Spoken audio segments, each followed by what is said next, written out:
and you all are welcome here on our platform Shredik Learnings that stands for Drive in Knowledge, and this learning journey is never gonna end. So people, first of all, I would really like to congratulate you all for the successful completion of our Drive 1. Now we are jumping on a Drive 2, and this is punctuation. Our sentences are just like a motionless, dead, just like our life is as dead as punctuations. So if you don't put punctuations, it is dead. I hope it is getting, but we will explore more. So first of all, let's go and see out its contents. So people, हमारे पास ये जो content है, इसमें हमारे 4 parts include करते हैं, जिसमें हमारा फर्स्ट है कि पंक्चुएशंस क्या होते हैं, सेकेंड उसकी इम्पोर्टेंस क्या है, थर्ड उसके डिफरेंट टाइप्स क्या है, मतलब हमारे पंक्चुएशंस बहुत सारे होते हैं ना, तो इसीलिए हम उनके टाइप्स भी पढ़ेंगे, और लास्ट वाला पंक्चुएशन को कैसे यूज़ करना है इफेक्टिवली वो भी. Now let's start one by one. So people, अब हम जानेंगे कि हमारे पंक्चुएशंस क्या होते हैं. सो पंक्चुएशंस आपके वो सिंबल्स, मार्क्स, स्पेसेस, कैपिटलाइजेशंस होते हैं जो आपके सेंटेंस को बहुत ज़्यादा मीनिंगफुल बना देते हैं. अगर आपका सेंटेंस एक नॉर्मल लिखा हो लेकिन कोई फुल स्टॉप, कॉमा, कोई पंक्चुएशन ना हो तो कैसा लगेगा.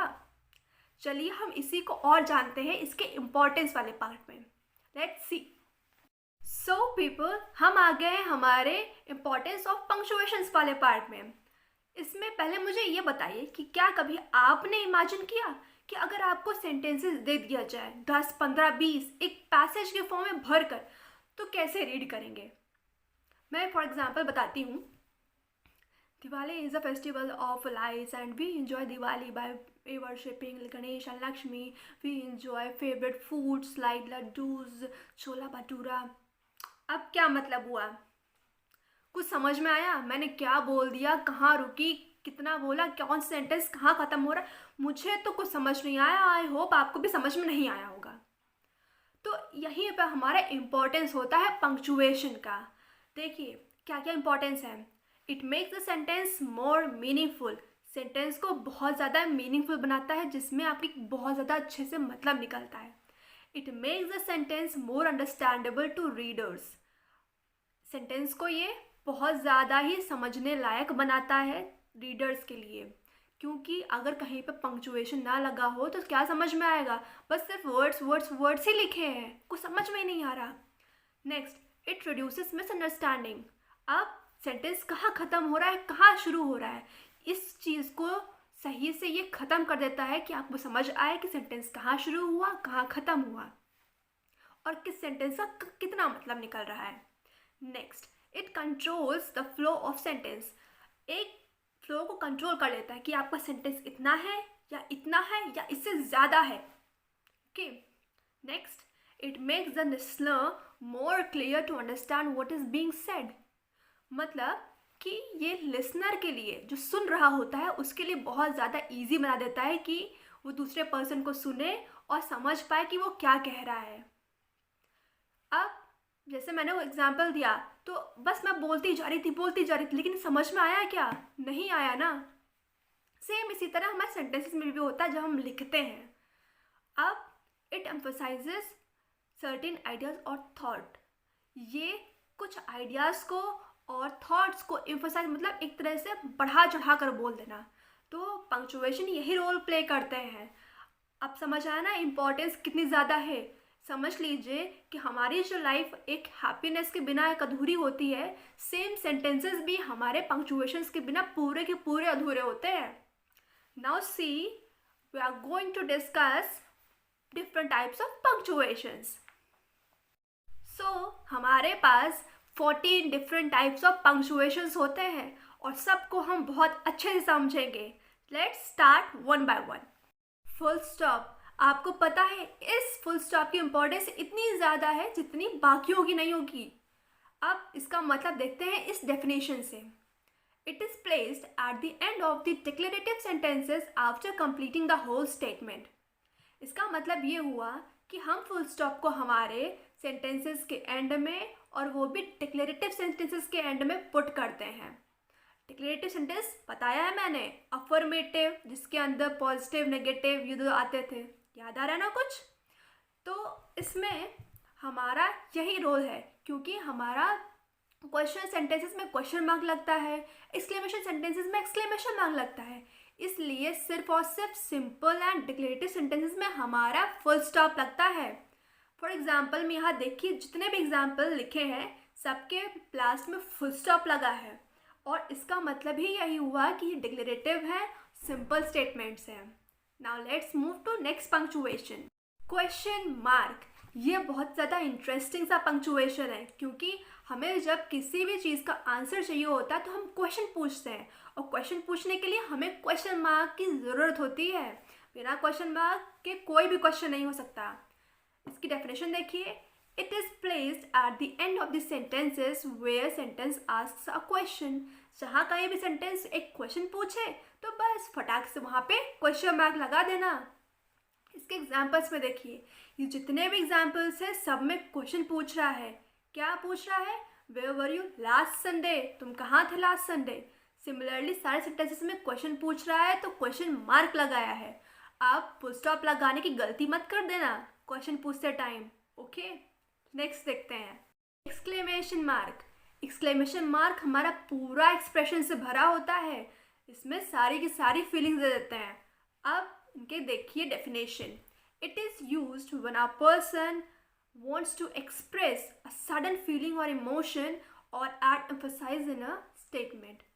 किसी भी स्टेटमेंट में हमें अगर अपनी इमोशन, फीलिंग्स और कुछ बढ़ा चढ़ा कर बोलना है तो हम एक्सक्लेमेशन मार्क लगाते हैं। सारे सेंटेंसेस में देखिए क्या लिखा है, alas what a bad day it was, मतलब ज़्यादा अच्छा नहीं था, खराब था दिन, तो हमें अच्छी फीलिंग नहीं आई ना, इसलिए exclamation mark. Congratulations for the 25th wedding anniversary। वाह, क्योंकि हम यहाँ पर हैप्पी साउंड कर रहे हैं तो ये भी एक एक्सक्लेमेशन मार्क लगेगा यहाँ पर। वाह, you did a wonderful task, तुमने बहुत अच्छा काम किया। यहाँ पर भी हम अप्रिशिएट कर रहे हैं ना, फीलिंग शो कर रहे हैं हैप्पी वाली, तो एक्सक्लेमेशन मार्क। बहुत सिंपल है, हमेशा फीलिंग, इमोशन या कुछ भी शो करो तो एक्सक्लेमेशन मार्क लगाओ। अब नेक्स्ट देखते, तो अब हम आ गए हमारे कॉमा पर। तो कॉमा जनरली आपके ideas, thoughts, opinions, sentences, examples, categories को सेपरेट करता है। सो फॉर एग्जाम्पल देखिए कि आप जैसे कुछ बोलना चाहते हैं लेकिन आपको एक छोटा सा पॉज चाहिए, लेकिन आपका सेंटेंस ख़त्म नहीं हुआ है, तो आप वहाँ पर कॉमा यूज़ करेंगे। ये बहुत सिंपल सा है। अब जैसे मान लीजिए एक सेंटेंस मैं बोलती हूँ, I like fruits like mangoes, apples, bananas, लीची एंड guava।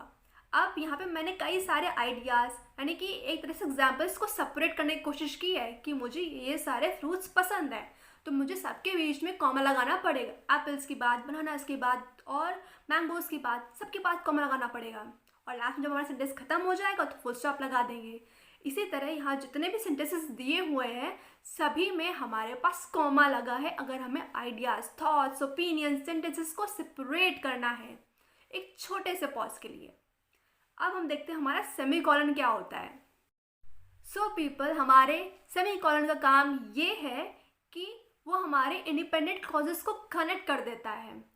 अब इंडिपेंडेंट क्लॉजेस क्या होते हैं, जिसको भी नहीं पता वो फटाफट से जाकर के हमारी ड्राइव 1 की क्लॉजेस वाली वीडियो देख लो ताकि सब चीज़ समझ में आ जाए।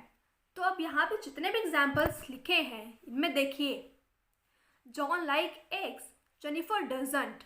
अब क्या मतलब हुआ, पहला वाला काम भी अपने अलग तरीके से हो रहा है, दूसरे वाला भी अपने अलग तरीके से हो रहा है, तो दोनों की डिपेंडेंसी नहीं है, यानी दोनों फ्री है, इंडिपेंडेंट सेंटेंसेस हैं। और लास्ट में फुल स्टॉप इसलिए है क्योंकि हमारा सेंटेंसेस ख़त्म हो गया है। तो हमेशा याद रखिए कि अगर ऐसे सेंटेंसेस लिखे हैं जो कि इंडिपेंडेंट है, एक दूसरे पर डिपेंड नहीं करते हैं, तो वहाँ पे आपको सेमीकोलन लगाना है बीच में। आगे की बात समझ में। Now next move to a colon. So people, हमारे कोलन के 3 यूजेस हैं। पहला देखते हैं, after a word introducing a quotation, an explanation, an example और अ सीरीज। मतलब अगर आपके पास ऐसा कोई वर्ड लिखा हो जो कि एक तरह का कोटेशन शो कर रहा हो, एक एक्सप्लेनेशन शो कर रहा हो, कुछ एग्जाम्पल्स दे रहा हो, या फिर एक सीरीज शो कर रहा हो, तो वो आपको वहाँ पर कोलन लगाना है। तो यहाँ पहला एग्जाम्पल देखिए, Shweta wants to see 3 cities। 3 cities की बात हो रही है, तो एग्जाम्पल में कौन कौन से आ गए? मुंबई, दिल्ली एंड लखनऊ। मतलब यहाँ पर एक ऐसा वर्ड दे दिया 3 cities। अब इसको यहाँ पे हमें एग्जाम्पल से सेपरेट करना है। सेपरेट करने के लिए हमने यहाँ पे कॉमा भी लगा दिया, लेकिन हमेशा उस वर्ड के बाद आपको कोलन लगाना है जो वर्ड आपका इंट्रोड्यूस करवा रहा है, बता रहा है, कोई भी कोटेशन, एक एक्सप्लेनेशन या कोई एग्जाम्पल। नेक्स्ट यूज है हमारा between dependent clauses when second explains the first. इसका मतलब सिंपल सा ये है कि अगर आपके पास 2 डिपेंडेंट क्लॉजेज हैं, ओके, तो आपको क्या करना है, वहाँ पर कोलन लगाना है, और हमारा जो डिपेंडेंट क्लॉज है उसमें सेकेंड वाला फर्स्ट वाले को एक्सप्लेन कर देता है। जैसे हमारे प्रीवियस वीडियो में हमने एग्जाम्पल बताया था ना, Monica clarified decision because everyone was confused.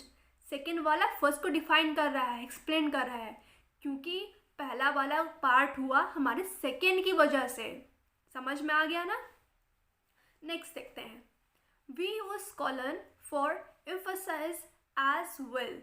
हम एम्फसाइज करने के लिए भी कॉलन को यूज़ करते हैं, मतलब मॉडिफाई करने के लिए भी। For example, my sister wanted 1 thing back. मतलब हम बहुत ज़्यादा स्पेशल चीज़ को बता रहे हैं, तो एक इस तरह से बता रहे हैं कि सामने वाले को पता ना चले। अब बाद में क्या कहा, हर बेस्ट फ्रेंड। जैसे हम बोलते हैं ना, I have 1 thing special in my life, तो दूसरा पर्सन सोचने लगता है ना कि यार क्या चीज़ हो सकती है। तो बस यहाँ पे हम एम्फेसिस पुट कर रहे हैं, एक तरह का मॉडिफिकेशन, एक तरह का हमारी क्वालिटीज़, मतलब बहुत ज़्यादा बढ़ा चढ़ा कर बोलना। समझ में आया? नेक्स्ट जंप करते हैं हमारे डैश के ऊपर। सो पीपल, हमारे पास डैश है, लेकिन पता है क्या, एक हाइफन भी है, तो दोनों को आपको थोड़ी सी कन्फ्यूजन हो सकती है, लेकिन हम इसको बहुत ज़्यादा अच्छे से क्लियर कर देंगे। तो बस इतना ध्यान रखिए, डैश और हाइफन दोनों सिंबल सेम टू सेम होते हैं, एकदम एक जैसे, लेकिन जनरली हम डैश का यूज़ नहीं करते हैं, उसकी कैटेगरीज का यूज़ करते हैं। कैटेगरीज जैसे एन डैश, एम डैश। तो जो एन डैश होता है वो आपका जस्ट डबल होता है, मतलब अगर हाइफन या डैश आपने 2 बार लगा दिया तो वो आपका एन डैश, ओके। और एम डैश क्या होता है, अगर आपने उसी हाइफन और उस डैश को 3 times लगा दिया तो वो क्या बन गया, आपका एम डैश। अब एन डैश और एम डैश का यूज़ क्या है, देखते हैं एग्जाम्पल से। En dash, it is used in writing to indicate a range, connection और डिफ्रेंशिएशन। मतलब एक तरह से अगर आपके पास कोई रेंज है, यहाँ से लेकर यहाँ तक कुछ कनेक्शन है, ये कनेक्शन इससे है, और कुछ डिफ्रेंशिएशन, इसका डिफरेंट इसका ये है, तो हम वहाँ पर एन डैश यूज करते हैं। फॉर एग्जाम्पल, जैसे लिखा है 1890 to 1995, ये क्या है, डेट्स हैं रेंज की, हम इसीलिए यहाँ पर हमारा एन डैश यूज होता है। अब Princeton, New York trains, Princeton name है, वर्ड है, को सेपरेट किया, कनेक्शन शो किया, क्या है, प्रिंसटन नेम है किसका, न्यूयॉर्क ट्रेन्स का। आगे ना बात समझ में? मतलब अगर आप एन डैश यूज़ करते हैं तो आप वो तब करेंगे जब आप शो कर रहे हैं क्या, कोई रेंज, डिफ्रेंशिएशन या कनेक्शन बिटवीन 2 वर्ड्स। क्लियर? अब एम डैश क्या होता है, em dash longer than en dash होता है, यानी 3 times होता है जस्ट, और it can be used in place of comma, parenthesis और colon to enhance conclusion of a sentence. मतलब हम कॉमा जनरली सेपरेट करते हैं चीज़ों को, लेकिन ये हमारा कंक्लूजन देने के लिए काम आता है। इसमें लिखा तो है कि ये हमारा कॉमा के प्लेस में यूज़ हो सकता है, लेकिन जनरली नहीं होता है, क्योंकि ये हमारा कंक्लूजन देने के टाइम यूज़ होता है। एग्जाम्पल देखिए यहाँ पे, she gave him answer no. Answer क्या दिया, आंसर नो दिया। ओके, नाउ नेक्स्ट देखते हैं. सो पीपल, हमारा हाइफन और डैश जस्ट बिल्कुल एक ही तरह का होता है. तो अब हम यहाँ पर हाइफन पढ़ेंगे. तो हाइफन की डेफिनेशन ये दी गई है. It is use to join two or more words together in a compound term and is not separated by spaces. तो इसका मतलब ये हुआ कि आपके कुछ कुछ वर्ड्स एक दूसरे को रिलेट करने के लिए साथ में रखे जाते हैं एक कंपाउंड टर्म में, और उन दोनों के बीच में आपका हाइफन लगता है बिना किसी स्पेस को दिए हुए. मतलब अगर आपने पहला वर्ड लिखा है और दूसरा वर्ड लिखा है और बीच में हाइफन है, तो आपका इन तीनों के बीच में बिल्कुल भी स्पेस नहीं होगा. ये बात आप बिल्कुल ध्यान में रखिए. इनके एग्जाम्पल्स देखिए. Well known, sign in, 1/3, secretary general, back to back etcetera. इसके अलावा मैं आपको एक छोटा सा एग्जाम्पल और देती हूँ. कोऑर्डिनेशन वर्ड सुना होगा आपने. तो बहुत से लोग कोऑर्डिनेशन को साथ में भी लिखते हैं और कोऑर्डिनेशन को हाइफन ऑर्डिनेशन इस तरह भी लिखते हैं, और दोनों भी सही हैं. तो इस तरह से हम अपना हाइफन का यूज़ करते हैं. चलिए नेक्स्ट बढ़ते हैं. अब हमारे पास कुछ ब्रैकेट्स हैं, लेकिन इनके नाम अलग अलग हैं इनके शेप के अकॉर्डिंग. तो पहला आप देख रहे हैं ब्रैकेट्स लिखा है, ये स्क्वायर ब्रैकेट होता है. इसका यूज़ देखते हैं. These are squared off notations used for clarifying meaning. मतलब जैसे आपने कुछ लिखा या सेंटेंस लिखा या कुछ वर्ड लिखा, तो उसका हम जनरली जब मतलब समझा देते हैं उसका मतलब, तो हम स्क्वायर ब्रैकेट यूज़ करते हैं. फॉर एग्जांपल आपका फर्स्ट टर्म ये लिखा है, अब आपको इसको एक्सप्लेन करना है, तो आप स्क्वायर ब्रैकेट लगा के उसके अंदर उसका एक्सप्लेनेशन या उसकी मीनिंग लिख सकते हैं. यहाँ एग्जाम्पल्स देखिए. ही कौन है, किसको इंडिकेट कर रहा है, डॉक्टर एंड्रयू को. तो इस वजह से यहाँ पर एक तरह से मीनिंग बता रहे हैं कि हम किसको इंडिकेट कर रहे हैं. ये जनरली आपने उसमें प्ले स्क्रिप्ट्स जो होती हैं या फिर हमारे स्टोरी बुक्स में छोटे छोटे प्लेज होते हैं, वहाँ पर इंडिकेट करता है कि ये लाइन को इसने बोला, इस कैरेक्टर ने बोला है, और ये जो इस लाइन का जो भी वॉइसर है, जो भी बोल रहा है, वो ये पर्सन है. तो वहाँ पे स्क्वायर ब्रैकेट लगा देखा होगा आपने. बहुत इजी है. अब नेक्स्ट देखते हैं हमारा नेक्स्ट टाइप क्या है ब्रैकेट का. नेक्स्ट टाइप हमारा ब्रेसेस मिला. तो ब्रेसेस जनरली आपके करली ब्रैकेट्स होते हैं. तो करली ब्रैकेट्स का मतलब ये है कि these are use to contain 2 और मोर लाइन्स ऑफ टेक्स्ट और listed items to show that are considered as a unit. तो इसका जनरली मतलब आप इतना समझ लीजिए कि आप कर्ली ब्रेसेस को इसलिए यूज़ करते हैं ताकि आप कोई भी लिस्ट ऑफ आइटम्स या कुछ सीरीज़ जो कि एक चीज़ को रिलेट करती है, एक यूनिट की तरह काम करती है, तो वो आपका ब्रेसेस के अंदर आएगा, उस कर्ली ब्रैकेट के अंदर. समझ रहे हैं. अब यहाँ पे एग्जाम्पल्स देखिए. एग्जाम्पल क्या लिखा है, इवन नंबर्स. तो 12, 24, 26, 34, 48, 52 क्या है, even numbers. Next, choose a colour. Colours के नेम दे दिए गए. तो अब which ice cream is your favourite, vanilla, chocobar, strawberry, butterscotch. अब यहाँ पर हम कुछ दे रहे हैं ना, मतलब सीक्वेंस, सीरीज, एग्जाम्पल्स, और जो कि सिर्फ एक चीज़ को रिलेट कर रहे हूँ, वो आपका ब्रेसेस के अंदर आता है. आई hope it is clear. Next देखते हैं हमारा पैरेंथेसिस. ओके, अब हमारे पैरेंथेसिस कुछ इस तरह से होते हैं कि आपका एक सीधा सी होता है और दूसरा उल्टा सी, और दोनों एक दूसरे को फेस कर रहे होते हैं. तो ये आपका पैरेंथेसिस होता है. अब इनका यूज़ देखते हैं. These are curve notations use to contain further thoughts और क्वालिफाइंग मार्क्स. मतलब ये कि अगर आपके पास कोई थॉट आया है, आइडिया आया है, या फिर कुछ हम किसी से बारे में पूछ रहे हैं, ऐसा कुछ है, मतलब वो कंप्लीट नहीं है, तो बस हम वहाँ पर आपके पैरेंथेसिस यूज़ करते हैं. फॉर एग्जाम्पल देखिए, me and my sister loves to hang out together. बीच में लिखा है हु आर क्रेजी. मतलब एक नोटेशन दे रहे हैं, कुछ नोटिफाई कर रहे हैं, कुछ बता रहे हैं, मतलब फर्दर थॉट, मतलब एक दूसरा थॉट भी आ रहा है. जैसे इस एग्जाम्पल में देखिए, मी एंड माई सिस्टर, मैं और मेरी सिस्टर. एक्चुअली सेंटेंस तो कह रहा है कि हैंग आउट करना पसंद है, लेकिन साथ में दिमाग में ये भी आ गया कि हम दोनों बिल्कुल क्रेजी हैं. तो इस चीज़ को हमने यहाँ पे नोटेशन जैसे दे दिया. अब नोटेशन देते टाइम हमने क्या यूज़ किया, parenthesis. I hope it is clear.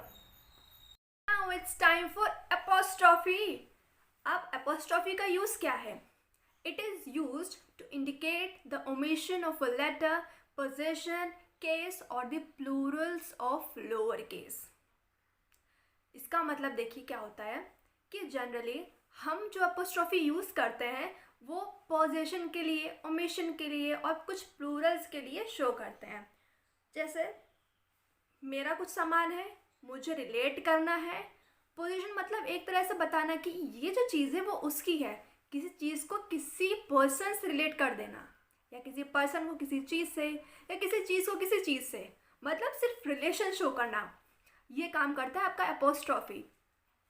और कभी कभी हम लोग जैसे प्लूरल्स ऑफ लोअर केस, जैसे आपको कुछ लोअर केस मतलब आपके स्मॉल लेटर्स लिखे हैं, उनका प्लूरल दिखाना है, तो वहाँ पर आप एपोस्ट्रॉफी लगा देते हैं। एक एग्जाम्पल देखिए, Bruno is the name of Maria's dog. Maria के डॉग का नाम ब्रूनो है। तो क्या शो किया? एक रिलेशन शो किया, पोजीशन शो किया, किसका? मारिया का, उसके डॉग से, कि उसका नाम क्या है? Bruno. Second, Anamika's birthday falls on November. Anamika का बर्थडे, किसका बर्थडे की बात कर रहे हैं? अनामिका का। तो इस वजह से हमने यहाँ पर रिलेशन शो किया। I am going to Lucknow next Friday. अब कभी कभी यही होता है omission of a letter. I am मतलब एक तरह से कॉन्ट्रैक्शंस। अब ये कॉन्ट्रैक्शंस क्या होते हैं, इसका आपका शॉर्ट वीडियो मैं डाल दूंगी, वो आप देख लेना। अब फोर्थ वाला देखते हैं, will find a new solution to come out of the problem. ये भी एक कॉन्ट्रैक्शन का ही एग्जाम्पल है, ओमिशन का। ओके। फिफ्थ वाला, it is important to focus on people's demand. People's demand, ये आ गया आपका क्या? Plurals of lower case. यहाँ पर यही है, पीपल्स मतलब लोअर केस में लिखा है और साथ साथ आपको प्लूरल्स बता रहा है, और क्या है, ये पोजीशन भी शो कर रहा है।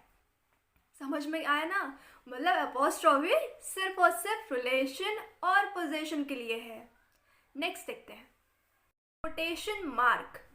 ये सबसे ज़्यादा इजी है, इसका एग्जाम्पल से आपको समझ में आ जाएगा। इसके लिए हम पहले इसका डेफिनेशन पढ़ते हैं। They are use to indicate meanings and to indicate the unusual और dubious status of a word. ये कैसी डेफिनेशन लिखे, मुझे तो कुछ समझ नहीं आ रहा। अरे भाई सिंपल सा है कि अगर आपको कोई थॉट देना है या ऐसी कोई लाइन, जैसे आप लिख रहे हैं तो आपने स्टोरीज में देखा होगा कि ये वाली इस स्पेसिफिक से सेंटेंस को इस पर्सन ने कहा और बहुत ज़्यादा स्पेशल है, मतलब किसी के द्वारा कुछ कहे हुए वर्ड्स या फिर कुछ आइडियाज़, इसको रिलेट करने के लिए, बताने के लिए हम क्या यूज़ करते हैं? Quotation mark. फॉर एग्जाम्पल, जैसे मान लीजिए आपका एक दोस्त है, अब आप ये कह रहे हैं कि मेरे दोस्त ने मुझसे ये वाली बात कही, तो अब जो भी वो उसने बात कही वो आप जब बोलेंगे तो ऐसे ही बोलेंगे, लेकिन जब आप लिखेंगे तो उसकी कही हुई बात को आप कोटेशन मार्क के अंदर लगा देंगे। आई hope it is very very clear, क्योंकि इसमें ऐसा कुछ भी नहीं कंफ्यूज होने वाला। नेक्स्ट देखते हैं। तो अब हम आ चुके हैं हमारे लास्ट पंक्चुएशन के अंदर, एलिप्सिस। तो एलिप्सिस में क्या होता है बेसिकली, जैसे आपका फुल स्टॉप है तो आपको वो सेंटेंस एंड कर देता है, लेकिन एलिप्सिस में क्या होता है कि आप उसका यूज़ नॉर्मली आप सेंटेंसेस को कंटिन्यू करने के लिए यूज़ करते हैं। For example, it is commonly represented by 3 periods. मतलब अगर आप 3 पीरियड्स, क्या होता है, पीरियड्स मीन्स फुल स्टॉप, इसका दूसरा नाम होता है ना। अब अगर आप 3 एलिप्सिस को यूज़ करते हैं तो क्या होता है, आप एक कोटेशन से दूसरे कोटेशन पे जंप कर जाते हैं। और जनरली हम लोग ये तब यूज़ करते हैं जैसे हमें कोई समरी देनी होती है या एक छोटा सा आउटलाइन बनाना होता है, तो क्या कर देते हैं कि हमने इसे कुछ पढ़ा, अब हमने इतना लिख दी, फिर डैश कर दिया, फिर लाइन लिखी, फिर लगा दिया। तो इसको कहते हैं हमारा एलिप्सिस का यूज़ होना, क्योंकि हम कुछ भी कह रहे हैं वो पूरा नहीं कर रहे हैं और दूसरे पे जंप कर जा रहे हैं। तो इसी जंप को कहना, यही होता है हमारा एलिप्सिस, मतलब अपने सेंटेंस को, अपनी बात को पूरा ना कह पाना और उसको आगे कंटिन्यू में रखना। फॉर एग्जाम्पल, एक बहुत सा फेमस सा एग्जाम्पल है आपका, आप क्या देखते हैं, मूवी देख रहे होते हैं, मूवी में एक ऐसा पार्ट आता है जहाँ पे लिखा होता है टू बी कंटिन्यूड और आगे कुछ डॉट डॉट लगे होते हैं। सेम वही चीज़ होता है आपका एलिप्सिस, क्योंकि वो मूवी अभी कंटिन्यूएशन पार्ट में ख़त्म नहीं हुई है। अंडरस्टैंड? अब यहाँ से हमारी डिफरेंट टाइप्स ऑफ पंक्चुएशंस हुई ख़त्म। अब हम नेक्स्ट पढ़ते हैं कि हमें पंक्चुएशंस को इफेक्टिवली यूज़ कैसे करना है, क्योंकि सेंटेंसेस कैसे भी लिखे हो लेकिन यूज़ तो हमें अपने अकॉर्डिंग करना है कि वो सेंटेंसेस क्या मीनिंग शो कर रहा है। चलिए जानते हैं। तो अब हम यहाँ पर बात करेंगे how to use punctuations effectively. यहाँ पर कुछ पॉइंट्स है तो जल्दी से कवर कर लेते हैं इन्हें और बहुत अच्छे समझ आ जाएगा कि हमें पंक्चुएशंस कैसे यूज़ करने चाहिए। तो फर्स्ट है हमारा see the sense of the sentence. तो इसमें क्या करना है आपको, जैसे आपको पैराग्राफ दे दिया गया, अब आपको कुछ वर्ड्स पढ़ने हैं उनका मीनिंग निकालना है, फिर कुछ वर्ड्स पढ़ने हैं उनका मीनिंग निकालना है। अब ऐसा मत करिए कि आपने सब कुछ एक बार में पढ़ लिया, उतना तो आप मीनिंग भी नहीं निकाल पाएंगे। तो छोटे छोटे वर्ड से शुरुआत कीजिए और आप उसका मतलब निकालिए, सेंस निकालिए। Second, then accordingly put punctuations. उसके अकॉर्डिंग आपको पंक्चुएशंस पुट करने हैं, लेकिन ध्यान में रखिए सबसे पहले आप फुल स्टॉप पुट करने की कोशिश करिएगा, क्योंकि ये आपके सेंटेंसेस को ब्रेक कर देते हैं और छोटे छोटे बना करके आपको बहुत सिंपल सा स्टेटमेंट दे देंगे। Third, if the sentence is simple then put full stop. लेकिन अगर आपको ये लग रहा है कि सेंटेंस जो आपने पढ़ा वो आपका बहुत सिंपल स्टेटमेंट है, अफर्मेटिव है, डिक्लेरेटिव है, तो आपको वहाँ पर फुल स्टॉप पुट करना चाहिए। अब ऐसा मत करिएगा कि अगर क्वेश्चन पूछ रहा है तो क्वेश्चन मार्क की जगह फुल स्टॉप लगा दें। Okay, then if you need to take a slight break and separate elements then put comma. अगर आपको ज़रूरत पड़ रही है कि आपके आइडियाज़, थॉट्स, ओपिनियन, एग्जाम्पल्स को आपको सेपरेट करना है तो आपको वहाँ पर कॉमा पुट करना पड़ेगा। नेक्स्ट देखिए, if your sentence asks a question then put question mark. अगर आपका सेंटेंस कोई क्वेश्चन जैसा पूछ रहा है तो आपको वहाँ पे गेस करना पड़ेगा कि अगर यहाँ पे क्वेश्चन पूछ रहा है तो इसका आंसर क्या मिलेगा। अगर लग रहा है क्वेश्चन पूछ रहा है तो आप फटाक से वहाँ पे क्वेश्चन मार्क पुट कर दीजिए। Then next, these three are most commonly used punctuations and even known as sentence endings. आपके फुल स्टॉप, कॉमा और ये जो क्वेश्चन मार्क है ये जनरली आपके ज़्यादातर यूज़ होते हैं और इनको एक तरह से हम सेंटेंस एंडिंग्स कह सकते हैं। नेक्स्ट है, rest of the punctuations are used when we need them. और ज़्यादातर जो पंक्चुएशन जैसे हमने डिस्कस किए थे, हमारे एलिप्सिस, डैश, हाइफन और पैरेंथेसिस बहुत सारे थे, तो उनका यूज़ हम लोग जनरली बहुत ही कंपाउंड सेंटेंसेस में करते हैं जब हमें उनकी ज़रूरत होती है। और ये जनरली आपको जैसे हिस्ट्री की बुक्स में मिल जाएंगे, ज्योग्राफी की बुक्स में, कुछ प्ले राइट्स की बुक में मिल जाएंगे आपको वहाँ पर। नेक्स्ट और लास्ट वाला, you have to remember above explanations carefully and then apply punctuations. और जितने भी मैंने स्टेप्स बताए हैं आपको उसे बहुत अच्छे से ध्यान में रखना है, और साथ ही साथ जब आप पंक्चुएशन पुट करें तो आपको उनके यूज़ के बारे में पता हो तो ही आप उनको अच्छे से अप्लाई कर पाएंगे। समझ गए ना? इस तरह से हम लोग पंक्चुएशंस को इफेक्टिवली यूज़ कर सकते हैं।